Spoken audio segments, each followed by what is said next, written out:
Sign কর তাড়াতাড়ি। দেখে তো মনে হয় ভোলা ভালা, কিচ্ছু জানো না, কিন্তু কাজ তেমন করো একদম আকাশ পাতাল। কিন্তু ম্যাডাম এটা কি করে সম্ভব? আমি তো আমার বউকে কখনো অত্যাচার করি নাই, কখনো মারধর করি নাই।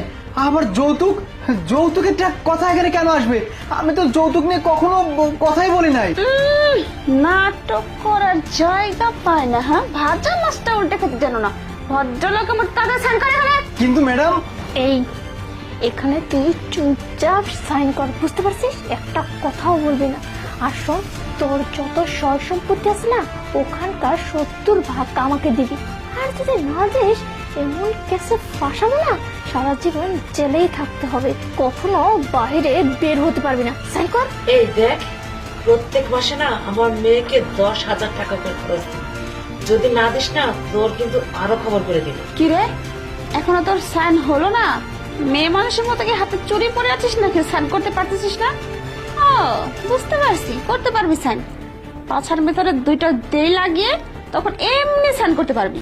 রেজাউল, ম্যাডাম, কাজ শুরু করে দাও। দাঁড়ান, এসপি প্রিয়াঙ্কা চৌধুরী, মনে হচ্ছে আইনের জ্ঞান আপনার মাথায় একটু কমই আছে। কি হয়েছে বল আমাকে। না কিছু হয়নি বন্ধু। আরে বল আমাকে, আমি তো বুঝতেছি তোর মধ্যে সমস্যা। আমাকে বলতে তোর প্রবলেম কি, আমি সমস্যার সমাধান করবো। আসলে শান্তার মা আমাকে মিথ্যা কেসে ফাঁসাচ্ছে। আমি নাকি শান্তাকে নির্যাতন করি, প্রত্যেকটা দিন মারধর করি।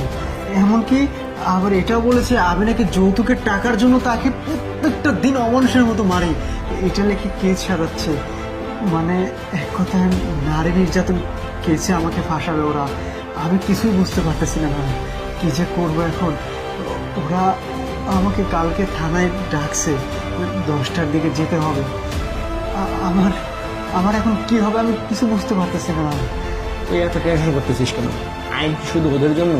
থানায় তোকে যেতে বলছে, তুই থানায় যাবি, কিন্তু তার আগে তোকে যদি কোনো কিছুতে সিগনেচার করতে বলে তুই করবি না, আমি যতক্ষণ না যাবো, ঠিক আছে? কিন্তু নয়ন, কোনো কিন্তু নয়।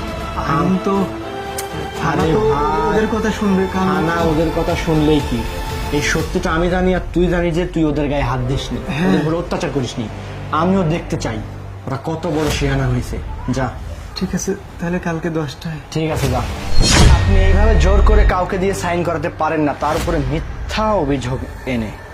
আরে উকিল সাহেব, আপনি কেন আসতে গেলেন? আপনি আমাকে বললেই পারতেন যে এটা আপনার বন্ধু হয়, আমি দেখতাম ব্যাপারটা। আসলে এই